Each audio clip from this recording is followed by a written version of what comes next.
They wore their designer gowns and spoke about giving back to the community. I wore a simple dress from a department store and said nothing. They boasted about their charity's success and their generous hearts. I sipped my champagne and listened. They looked at me with pity, this poor widow who couldn't afford a gala ticket. I smiled politely, knowing that without my $5 million in anonymous donations over the past 15 years, their successful charity wouldn't exist at all. Sometimes the quietest person in the room is the most powerful. They were about to learn that lesson. Hello, everyone. Before I tell you what happened that night, I'd love to know, have you ever been underestimated by someone who had no idea who they were dealing with? Drop a comment and let me know. Now, let me take you back to where this story really began. My name is Victoria Sterling, and for the past 15 years, I've been living a double life. To my son Michael and his fiancée Amber, I'm just a widow who lives modestly in a small townhouse, who clips coupons, who shops at discount stores, who drives a 10-year-old sedan. A woman of simple means, simple tastes, simple life. But the truth? I'm the anonymous benefactor who built the Hamilton Youth Foundation from the ground up, $5 million over 15 years. Every scholarship, every community program, every success story they celebrated. It came from my accounts. Transferred through a law firm I hired specifically to maintain my anonymity. How did this happen? Let me explain. 15 years ago, my husband James died suddenly of a heart attack. He was only 58. We'd been married for 30 years, and in those 3 decades he'd built a commercial real estate empire worth $40 million. When he died, everything came to me. The properties, the investments, the wealth he'd accumulated through decades of hard work. Michael was 20 then, in his junior year of college. Watching him grieve his father, seeing how the sudden wealth changed the way people treated him, how friends suddenly appeared out of nowhere, it terrified me. I saw what money could do to relationships, to character, to a young man's sense of reality. So I made a decision. I would live as if the money didn't exist. I would downsize, simplify, and invest everything James had built, not in flashy displays of wealth, but in making real differences in people's lives. I sold our mansion and bought a modest townhouse. I sold the luxury cars and bought a reliable Honda. I started dressing from chain stores instead of boutiques. And I told Michael that his father's estate had been smaller than expected, that most of it had gone to paying off business debts, that we'd need to live carefully. He believed me because he trusted me. And because I'd always been the frugal one in our family anyway, the one who saved wrapping paper, who turned off lights, who cooked at home instead of dining out.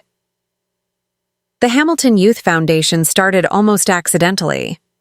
A friend from my grief support group, Margaret Hamilton, mentioned she wanted to start a charity to help underprivileged kids. Her late husband had grown up poor and always dreamed of giving back. She had the passion and the plan, but not the funding. How much would you need to get started? I asked her over coffee one afternoon. Realistically, about $50,000 for the first year. But I don't have it, and I don't know where to find donors who'd believe in an organization that doesn't exist yet. I looked at this woman who'd become my friend through our shared grief, who wanted to honor her husband's memory by helping children, and I made a decision. What if you had an anonymous donor? Her eyes widened. Victoria, I'm saying what if? Hypothetically, would that work? And that's how it began. Through my lawyer, I set up an irrevocable trust that would provide annual funding to the foundation.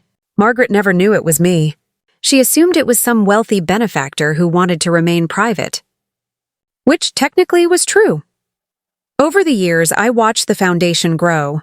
Margaret's daughter-in-law, Patricia, eventually took over as director after Margaret passed away 5 years ago. Patricia was efficient, ambitious, and had a gift for fundraising. Under her leadership, the foundation tripled its programs, opened a second location, and became one of the most respected youth charities in the city. Patricia also became insufferable. She began treating the foundation like her personal empire, taking credit for its success at every opportunity. She started hosting lavish fundraising galas, wearing designer clothes, driving a Mercedes, all while taking a hefty salary that I'd never approved but couldn't stop without revealing myself. And then, 2 years ago, my son Michael met Patricia's daughter, Amber, but that night, something was different. Something that would change everything I thought I knew about staying silent. I'll never forget the first time Michael brought Amber home for dinner.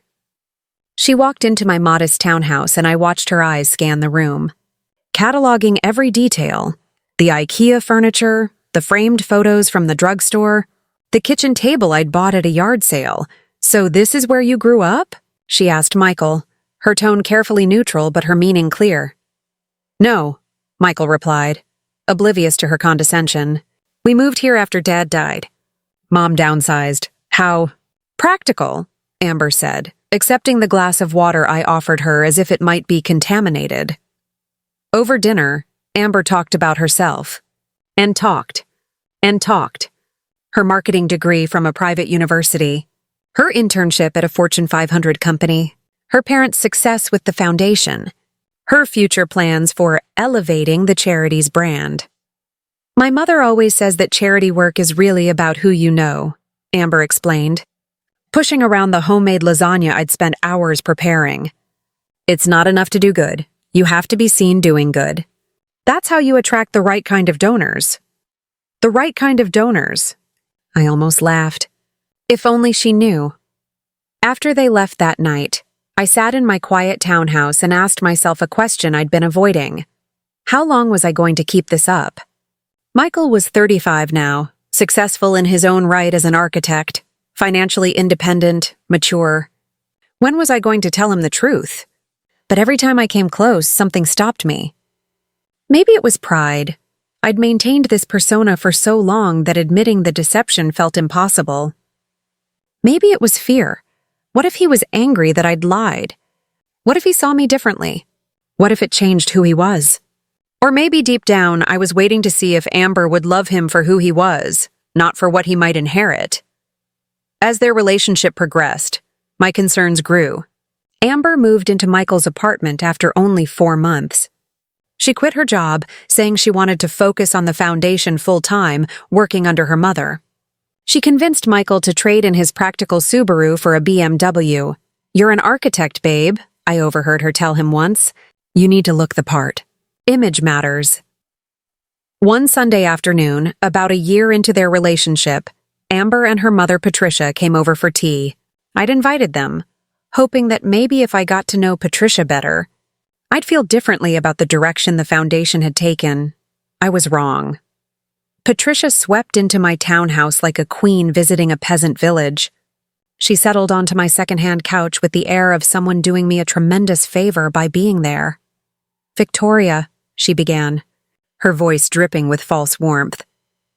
"I want to thank you for raising such a wonderful young man. Michael is exactly the kind of partner Amber needs. Stable, hardworking, grounded. The way she said it made it sound like a limitation rather than a virtue. We've been talking," Patricia continued, glancing at Amber, who nodded encouragingly, "about the future, about family. And we want you to know that when Amber and Michael get married, you'll always have a place in our family circle. Our family circle, as if I was being absorbed into their orbit rather than them joining mine. We know it must be difficult," Amber added, reaching over to pat my hand in a gesture that made my skin crawl. "Living on a fixed income, watching Michael build his career while you're just here. But we want you to know we'll take care of you. The foundation does wonderful work helping people who are struggling, and that includes family. The foundation, my foundation, taking care of me, with my money." I smiled and poured more tea, my hand perfectly steady despite the rage building in my chest. "That's very kind of you," I said softly. "I'm sure the foundation does important work." "Oh, it does," Patricia exclaimed. "In fact, we're hosting our annual gala next month. It's quite exclusive. Tickets are $500 per person. But we'd love for you to come as our guest. It would mean so much to Michael, and it's important for Amber's family to get to know you better." There it was. The pity invitation. Come as our guest because clearly you can't afford a $500 ticket. Let us show you our world. the world your money built, and make you feel small in it. I'd be honored, I replied, because I was tired of being invisible, tired of being underestimated. And somewhere in that moment, I decided that this gala, my gala, funded by my donations, would be where the truth finally came out. What I discovered in the weeks leading up to the gala changed everything I thought about staying silent. The invitation arrived in the mail 2 weeks later. Heavy cardstock, gold embossing, elegant calligraphy. You are cordially invited to the 15th Annual Hamilton Youth Foundation Gala celebrating 15 years of changing lives. Black tie required. 15 years. I stared at that number, my chest tight with emotion. 15 years of anonymous giving. 15 years of watching others take credit for what I'd built. 15 years of being invisible. The day of the gala, I went shopping. Not at my usual discount stores, but at a department store having a clearance sale. I found a simple black dress, elegant but not expensive, appropriate but not attention-grabbing.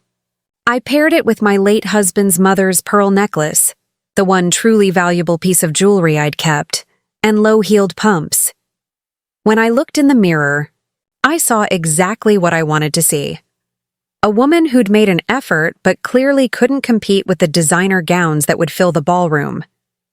A woman who belonged in the back corner, grateful for the invitation, knowing her place, perfect. Michael picked me up at 6 p.m., looking handsome in his tuxedo. "Mom, you look beautiful," he said, kissing my cheek. "Where's Amber?" "She went early with her parents. They're hosting, so there's a lot of setup." He paused. "Mom, I know tonight might be overwhelming. It's a pretty fancy crowd, but just be yourself, okay? Don't let anyone make you feel less than." Too late, I thought. But I just smiled and squeezed his hand. The gala was held at the Grand Meridian Hotel, the most expensive venue in the city. As we walked through the marble lobby toward the ballroom, I calculated the cost. Venue rental, easily $15,000. Catering for 300 people at $200 per plate, another $60,000. The flowers, the ice sculptures, the 10-piece orchestra I could hear playing through the doors, another $30,000 combined, over $100,000 for one night. Money that could have sent 10 kids to college. Money that came, ultimately, from my foundation donations, filtered through the foundation's operating expenses. The ballroom took my breath away, and not in a good way. Crystal chandeliers dripped from the ceiling like frozen waterfalls. Round tables draped in white silk surrounded a dance floor that gleamed like glass. At the far end, a stage was set up with a podium, a massive screen, and elaborate floral arrangements that probably cost more than my monthly mortgage. It was beautiful. It was excessive. It was everything I'd never wanted my donations to become. "Victoria, there you are!" Patricia appeared in a stunning emerald gown that I recognized from a magazine spread, a designer piece that retailed for about $8,000. Diamonds glittered at her throat, her wrists, her ears. Her hair was swept up in an elaborate style, and her makeup was professionally done. She looked like money. "Because she was wearing mine. Don't you look sweet?" she said, her eyes flicking over my clearance rack dress with barely concealed pity. "Come, let me show you to your table. We've seated you with some other special guests." She led me through the crowd of designer gowns and tailored tuxedos, past tables with names like Platinum Benefactors and Diamond Circle, to a table in the very back corner of the room, partially hidden behind a pillar. "Here we are," Patricia announced brightly. "Table 24. You'll be with some of our scholarship recipients' families. I thought you'd be more comfortable with people who understand. Modest circumstances, the scholarship recipients' families, the people my money was actually helping. Hidden in the back corner, out of sight of the wealthy donors Patricia was courting." I smiled. "Perfect. Thank you, Patricia." She air-kissed near my cheek and swept away to greet more important guests. Michael looked uncomfortable. "Mom, I can talk to Amber. Maybe we can—" "It's fine, sweetheart." I touched his arm. "Go find your table. You should be with Amber tonight. This is her family's event."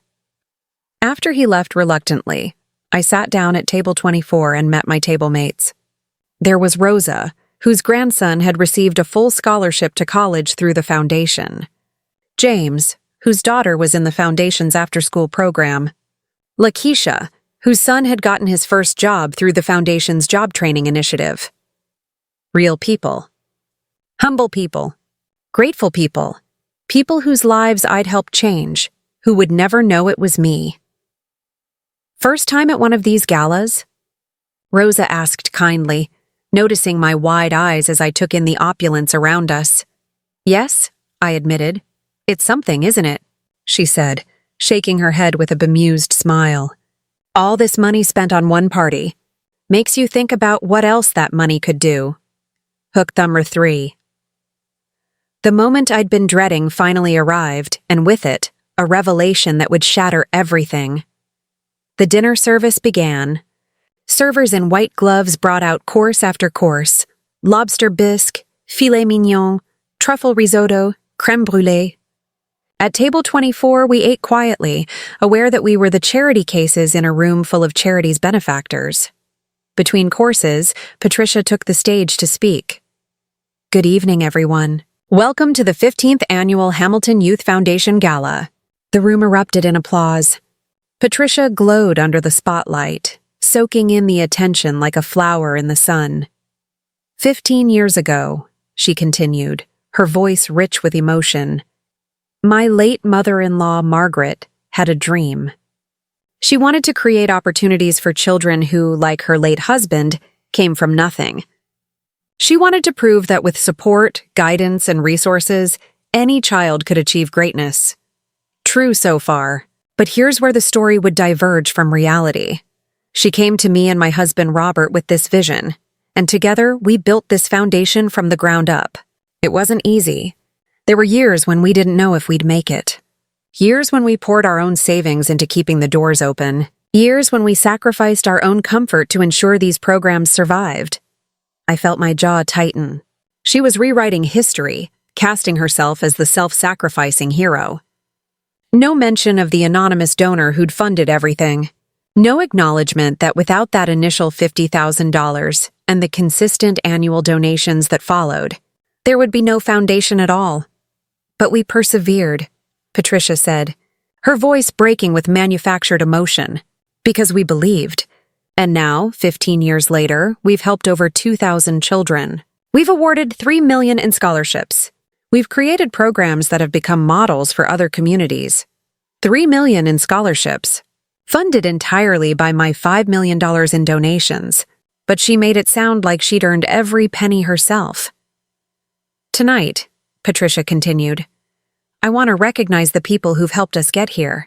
Our incredible staff who work tirelessly, our dedicated volunteers who give their time freely, and our generous donors whose financial support makes everything possible. The screen behind her lit up with names.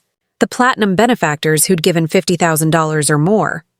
The diamond circle who'd given $25,000. The gold level who'd given $10,000. My name wasn't on any of those lists, of course. Because I'd given anonymously through the trust. Because I'd never wanted recognition. But seeing Patricia up there, accepting applause for my work, for my sacrifice, for my vision, something inside me cracked. And finally, Patricia said, her voice dropping to a reverent whisper, I want to acknowledge a contribution we received just this morning. An anonymous donor, someone who has supported us from the very beginning, has given us an additional $500,000 to ensure the foundation's work continues for years to come. The room gasped. $500,000. $500,000? I hadn't given that, then Patricia said something that made my blood freeze and everything. I thought I knew shatter into pieces. This brings our anonymous donors' total contributions to an incredible $5 million over 15 years? Patricia announced, her voice filled with awe. We have tried repeatedly to learn their identity so we could thank them properly, but they have insisted on remaining anonymous. So tonight, on behalf of every child whose life has been changed by their generosity, I simply want to say, whoever you are, wherever you are, thank you. You are the true heart of this foundation. The room stood in thunderous applause, looking around at each other, speculating about who the mysterious benefactor might be. And I sat in my chair in the back corner, my mind racing, my heart pounding, my hands gripping the edge of the table. $500,000 that I hadn't given, bringing the total to $5.5 million. Someone was lying. Either Patricia was inflating the numbers to make herself look better, or my lawyer had been stealing from me. 15 years of trust. 15 years of donations. 15 years of never once verifying that my money was going where I intended. Because why would I? Robert Chen had handled my late husband's estate, had been our family lawyer for 20 years. I trusted him implicitly, but $500,000 doesn't just appear. And if that money hadn't come from me, where had it come from? I pulled out my phone, hands shaking, and pulled up my bank app. I logged into the trust account, the one I rarely checked because the quarterly statements showed regular, consistent withdrawals matching my intended donations. I scrolled back through the transactions. Year after year of $300,000 annual donations, plus smaller supplementary gifts, all adding up to exactly $5 million over 15 years. No $500,000. So Patricia was lying, making up a dramatic last-minute donation to generate excitement, to make this gala more memorable, to increase her own status as the director who'd attracted such generosity. She was using my real donations as cover for a fake one, probably hoping that the actual anonymous donor, me, would never find out. The betrayal cut deep. Not just because she was lying, but because she was using the work I'd funded, the charity I'd built, the generosity I'd shown, as a prop in her own performance. At that moment, Amber appeared at my table, flanked by two women in designer gowns. "Victoria," she said brightly, loud enough for the other tables to hear. "There you are. I wanted to introduce you to some friends. This is Genevieve and Marlena." The two women smiled with the kind of polite pity reserved for distant relatives at funerals. "Ladies, this is Victoria, Michael's mother. Isn't it wonderful that we could arrange for her to attend tonight?" Arrange for, as if I was a charity case they'd graciously decided to help. "How thoughtful of you," Genevieve said to Amber, not to me. "It must be difficult for her seeing all this." "Oh, it is," Amber replied, still talking about me as if I wasn't there. "But we think it's important for family to be included, regardless of their circumstances. It's what the foundation is all about, really. Lifting people up, with my money, while keeping me in the back corner." "Actually," I said quietly, my voice cutting through their conversation, "I'm quite comfortable. This is a beautiful event." All three women looked at me, surprised that I'd spoken. "Of course it is," Amber said quickly. "My mother worked so hard on it. She has such an eye for elegance. She always says that charity events should inspire people, should show them what's possible when you work hard and have vision. Vision. Patricia had vision. For my money. "Speaking of vision," Marlena said, turning to Amber and effectively excluding me from the conversation again, "I heard your mother is starting a capital campaign for a new building?" "Yes." Amber's eyes lit up. "We're planning a state-of-the-art youth center. It'll cost about $10 million, but with our anonymous donor so committed, and with Mom's connections, we're confident we can raise it within 2 years. $10 million. For a building that would probably have Patricia's name on it. Funded by donations she'd claim credit for raising. I'd built this foundation to honor my late husband's belief in giving quietly, in helping without seeking recognition. And Patricia had turned it into a personal empire, a vehicle for her own social climbing, a way to wear expensive gowns and hobnob with the wealthy while claiming to help the poor. I looked at the stage and made my decision. It was time for the charade to end. As the dessert course was cleared and Patricia returned to the stage for the evening's final address, I excused myself from table 24. "Just need to use the restroom," I murmured to Rosa, who nodded kindly, but I didn't go to the restroom. I walked along the back wall of the ballroom, staying in the shadows, until I reached the side door that led to the hallway behind the stage. I'd noticed it earlier, seen the staff going in and out, my heart hammered in my chest. What was I doing? I'd kept this secret for 15 years.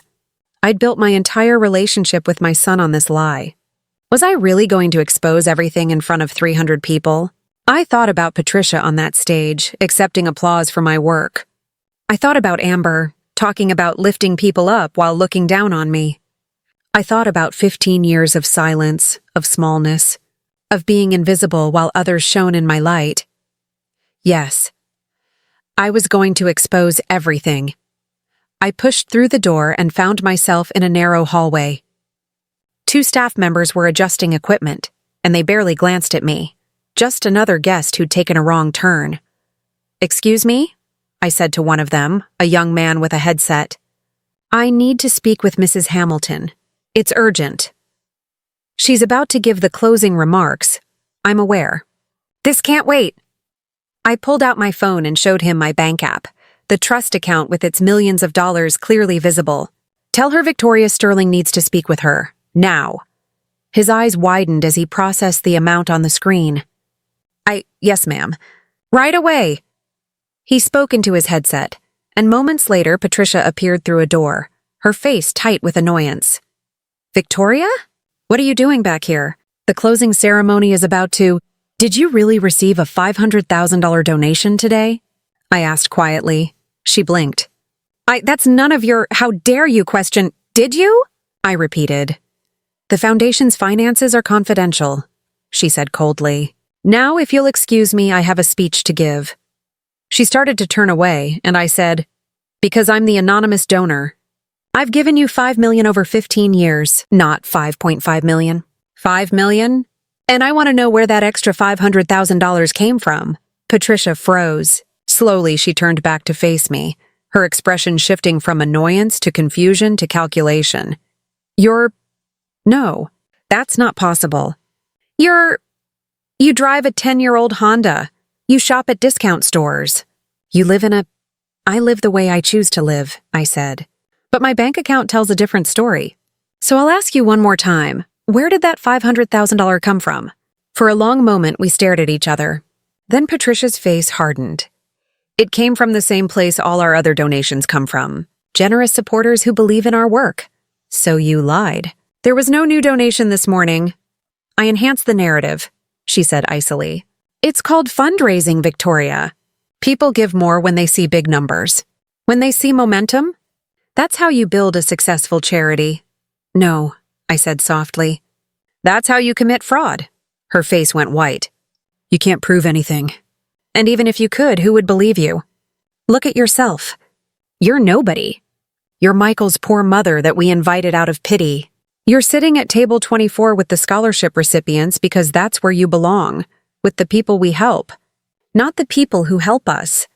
The silence that followed was deafening. But what came next would change everything. Something in me snapped. Not in an angry way, but in a clear, cold, decisive way. For 15 years, I'd chosen silence. I'd chosen invisibility. I'd chosen to let others take credit for my generosity because I believed that's what humility required. But humility doesn't mean letting liars prosper. It doesn't mean enabling fraud. And it certainly doesn't mean allowing your own son to marry into a family that's built on deception. "You're right about one thing," I said. "I am nobody. At least, that's what everyone in that ballroom thinks. So let's go out there and see if you're brave enough to say all of this in front of them. I'm not going to— Either you come with me and we tell the truth together," I said, "or I go out there alone and tell it myself. Your choice. You have 10 seconds. Patricia's face went through a series of expressions. Fear, anger, calculation. She was trying to figure out if I was bluffing, if I would really humiliate myself and my son in front of the city's elite. I would. Because this wasn't about me anymore. It was about every person who'd ever been underestimated. Every person who'd been judged by their clothes instead of their character. Every person who'd been pushed to the back corner when they deserved to stand center stage. 10, I said. "You're insane." 9. "Michael will never forgive you." 8. "I'll deny everything." 7. "I'll say you're delusional." "That you're— 6. "Stop counting." 5. Patricia grabbed my arm. Fine. You want to ruin everything? Go ahead. But don't blame me when your son never speaks to you again. 4, 3, 2. All right. She jerked her arm away from me. We'll do it your way, but on one condition. You're not in a position to make conditions. I introduce you, she said quickly. I control the narrative. I make it clear that this is a celebration, not an accusation. That way, the foundation doesn't suffer. I studied her face. Even now, even caught in a lie, she was trying to control the story, to protect her position. Fine, I agreed. You introduce me. But I get to speak, uninterrupted, agreed? She nodded curtly, and we walked back through the door together, onto the stage. The ballroom was full of conversation, people finishing their desserts, some couples already dancing. Patricia walked to the podium, tapped the microphone, and the noise gradually subsided. Ladies and gentlemen, if I could have your attention, please, Patricia said, her voice only slightly strained. We have an unexpected but wonderful surprise tonight. It seems our anonymous donor is here with us this evening and has agreed to reveal themselves. The ballroom went silent. Every head turned toward the stage. I could see Michael at his table, his face confused, looking at Amber, who looked equally baffled. I'd like to introduce, Patricia continued, each word seeming to cost her, Victoria Sterling, Michael's mother, and the woman who has funded the Hamilton Youth Foundation since its inception 15 years ago. The silence was absolute. Then, slowly, confused applause began to ripple through the room. People were looking at each other, looking at me, trying to reconcile the woman in the clearance rack dress with the words they'd just heard. I walked to the podium. Patricia stepped aside, her face a mask of barely controlled rage. I looked out at the ballroom. 300 faces stared back at me. In the front, I could see Michael, his face white with shock. Amber beside him, her mouth literally hanging open. At table 24, Rosa and the other scholarship families were leaning forward, their expressions hopeful, as if I might be their champion, and I realized I was. Good evening, I began, my voice calm and clear. My name is Victoria Sterling. Most of you don't know me. Those who do know me as Michael's mother, the widow who lives modestly, who doesn't quite fit into this world of designer gowns and luxury galas. I paused, letting them see me as they'd seen me all night, insignificant, forgettable, poor. 15 years ago, my husband died suddenly. He left me with a choice. I could live as a wealthy widow, enjoying the $40 million estate he'd built, or I could live as I'd always lived, simply quietly, privately, and use that wealth to make a real difference. Gasps echoed through the ballroom. $40 million. The number hung in the air like smoke. I chose the latter. I chose to give anonymously because I believed, and still believe, that true charity doesn't seek recognition. That the measure of generosity isn't how many people applaud you, but how many people you help. My eyes found Patricia, who was standing to the side of the stage, her face ashen. Over the past 15 years, I've donated exactly $5 million to this foundation. Not $5.5 million as was announced tonight. $5 million. That extra $500,000 that was mentioned? It doesn't exist. It was, I believe, what's called enhancement in fundraising. What's called fraud in law. The room erupted. People were turning to each other, voices rising in shock and confusion. At the front table, the board members were standing, their faces a mixture of anger and embarrassment. Patricia stepped forward, her voice shrill. That's a misunderstanding. I was referring to a donation that doesn't exist, I said firmly. I've checked my accounts. I've verified every transfer. $5 million. Not a penny more. I turned back to the audience. But this isn't really about the money, is it?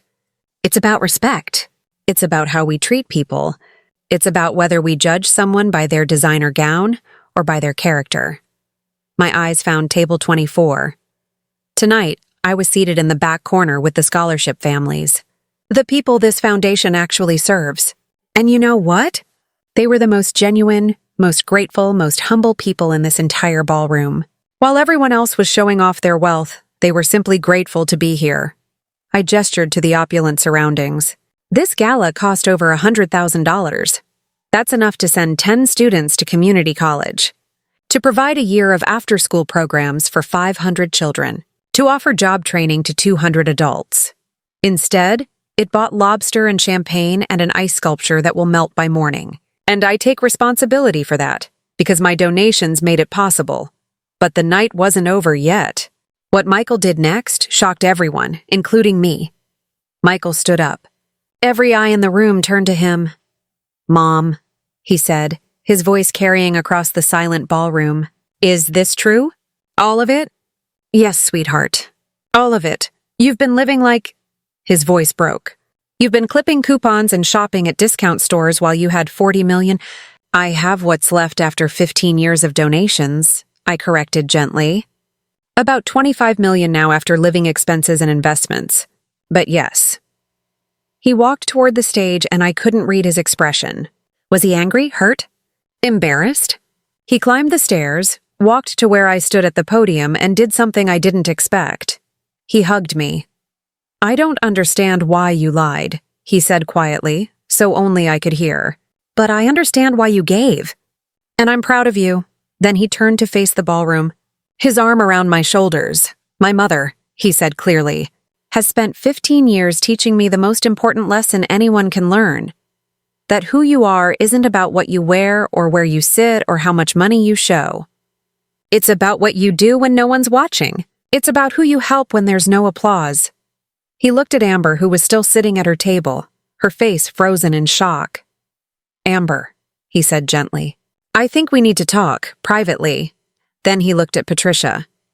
"Mrs. Hamilton, I think the board will want to have a conversation with you about tonight's announcements, and about the foundation's finances in general."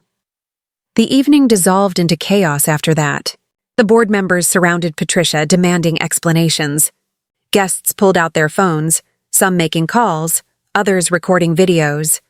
The orchestra played on, unaware, a surreal soundtrack to the unfolding drama. Michael guided me off the stage and through a side door, away from the noise and the stares. "Why didn't you tell me?" he asked when we were alone in the hallway. "Because I wanted you to grow up normal," I said. "I wanted you to work hard because you had to, not because you wanted to. I wanted you to choose a woman who loved you for you, not for what you might inherit." "And Amber?" I met his eyes. "I think you know the answer to that." He nodded slowly. "I think I've known for a while. I just didn't want to admit it." We stood there in silence for a moment, and then he said, "What happens now?" "Now," I said, "I stop hiding. I stop pretending. And I figure out how to make sure the foundation actually helps people, not just makes Patricia feel important." "Can I help?" "Yes," I said. "But first, go talk to Amber. Be kind, but be honest. You deserve someone who sees your worth, not your bank account."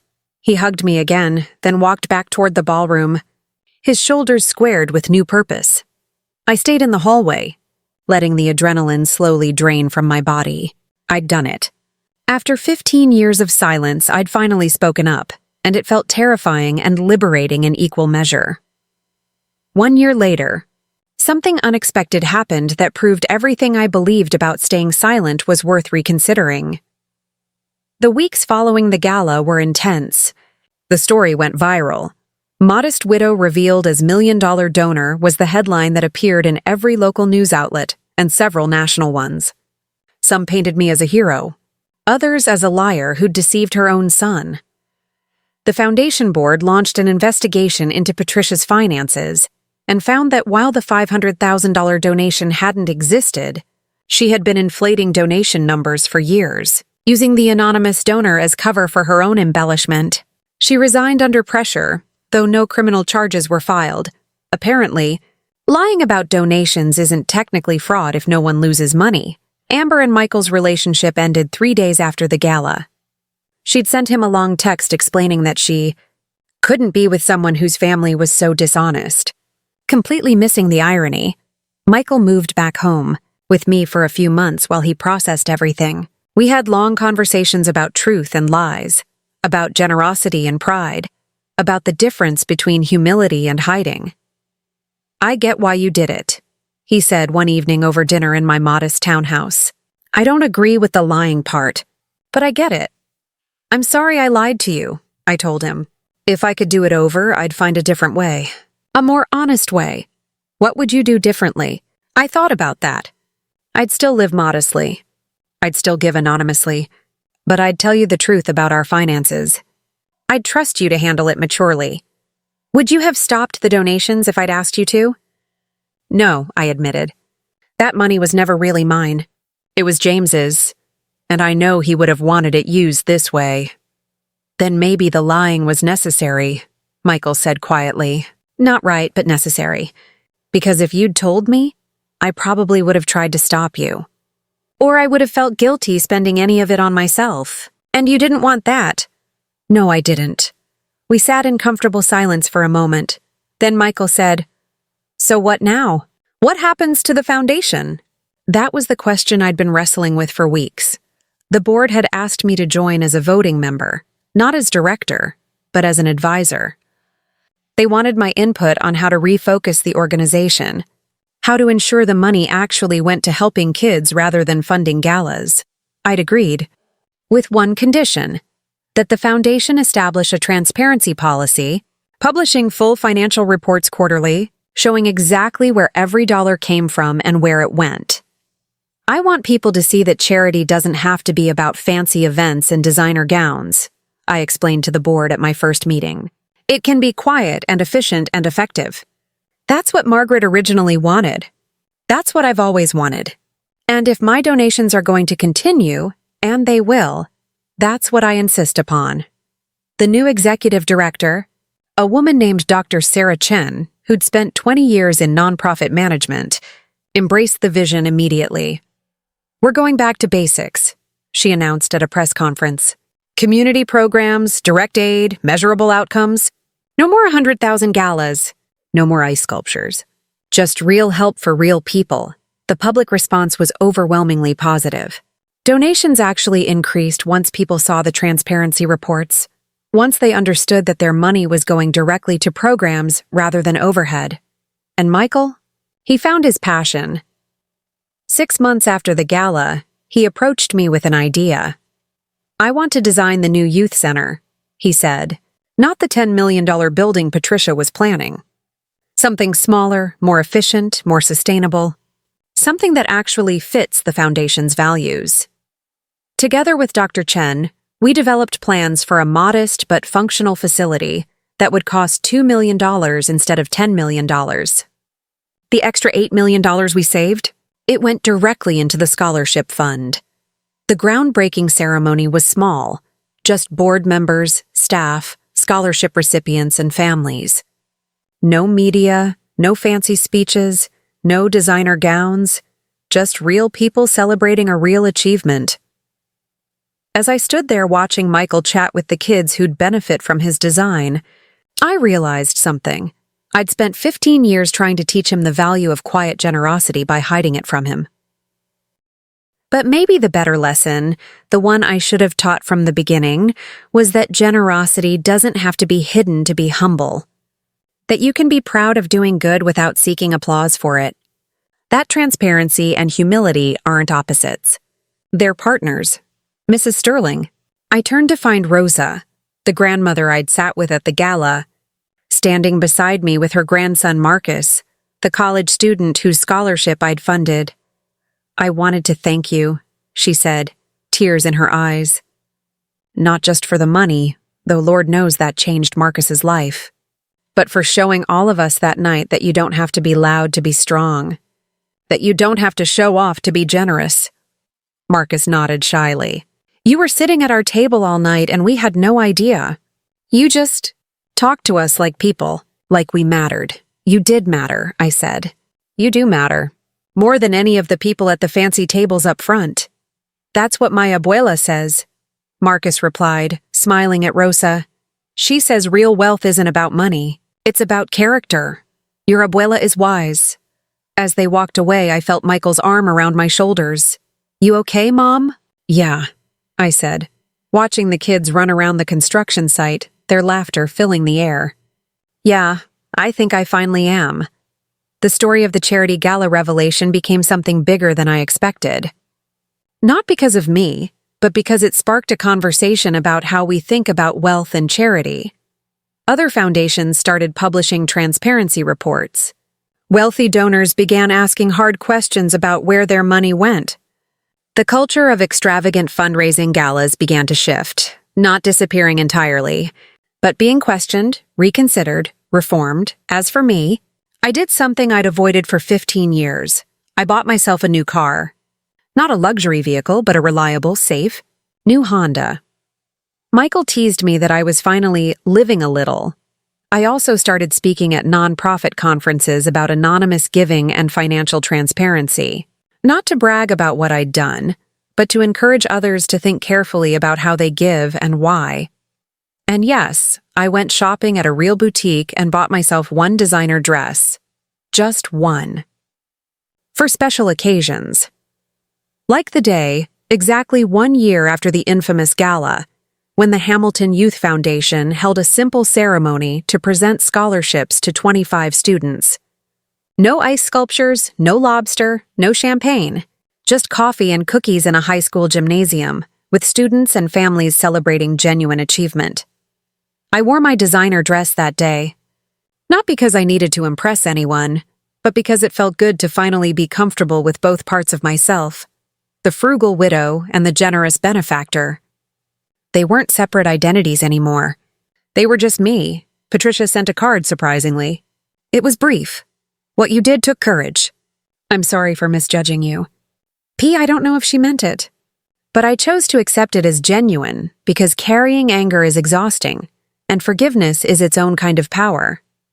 Amber, I heard through mutual friends, married a tech executive 6 months later.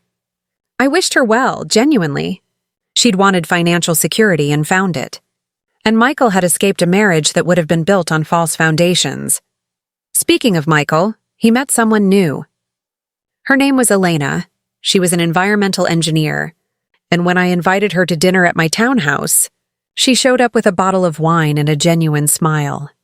Your mom is amazing, she told Michael over my homemade lasagna. I read about what happened at the gala. That took guts. It took 15 years of silence first, I said wryly. Maybe, Elena replied thoughtfully.